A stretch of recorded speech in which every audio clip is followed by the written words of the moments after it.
पर इससे पहले कि वो बब्बन से कुछ पूछता, उसे नंदिनी ने देख लिया और वो बोली, अरे बेटा देव, तुम भी यहाँ हो? आओ ना, मम्मी से नहीं मिलोगे? कल हम मिल नहीं पाए थे ना? आ जाओ, आज मिलते हैं। देखो, बाहर तुम्हारे साथ खेलने के लिए इतने सारे बच्चे भी हैं। हम खूब मजे करेंगे। आ जाओ बेटा।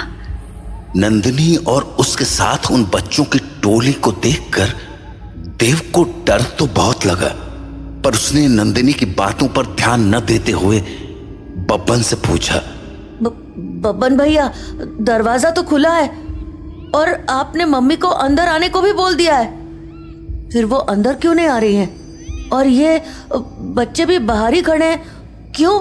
समझदार लगे तू, सही सवाल पूछना जाने।